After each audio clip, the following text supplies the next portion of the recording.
हाँ यार तवज्जो करी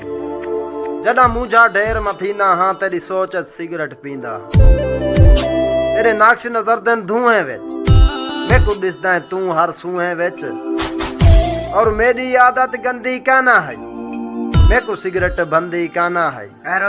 तेरे बाद ये सारे काम थे तेरे बाद ये सारे काम थे मेरी यार सिरां दी गम थे जी मैं मेरा सीना अक्सर जलदा है मेरे अंदरों दीवा बलदा है आखिरी आई हाँ यार तवज्जो करे यार यारी तेरी दा मैं किस्सा लिखा ए भी लिखा जो तां क्या सजाई दी मेरी चढ़दी जवानी को भाला के ता चप्पे चप्पे ते खड़ के दुआई दिते न मैं ता यारी दा पर्दा किथाई नहीं रखा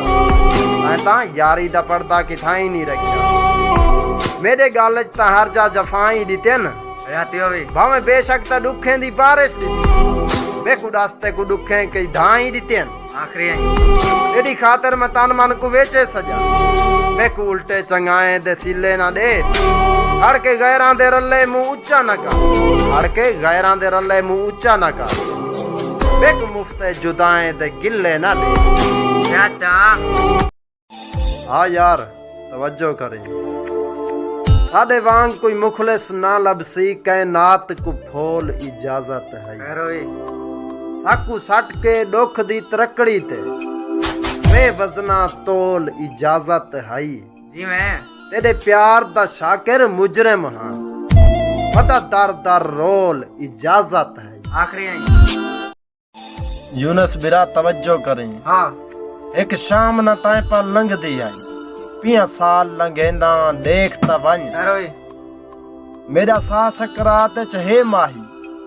किवें वक्त कटेंदा देखता वन जी मैं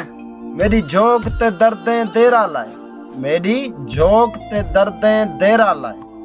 सौ सोच सुचेंदा देखता वन तेरी याद च फाकिर आप को आप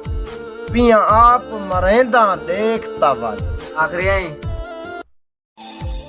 हाँ मुर्शद रंग परंगे यार डिठे हम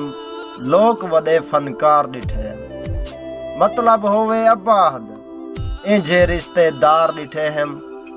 जाए वाले डिठे हम अपना चेहरा दुख अपने चौधार डिठे हम सारे संगती तम्मे तोड़ी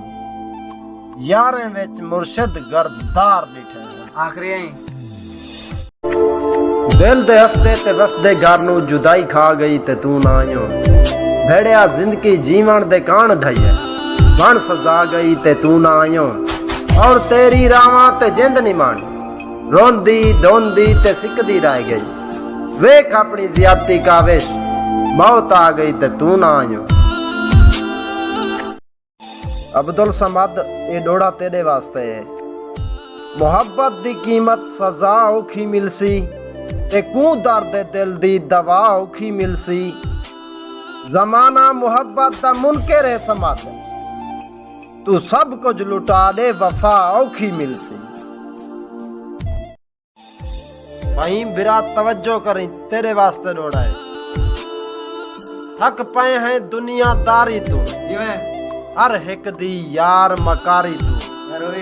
असा नांग दा बच्चा पाल गिदे कुर्बाश है तेरी यारी आखिरी आई क्या थी गए मुर्शिद धरती ते इंसान इंसान दा कातिल है कल जे को जिगर दा खून पिलाए अज ऊहो जान दा कातिल है।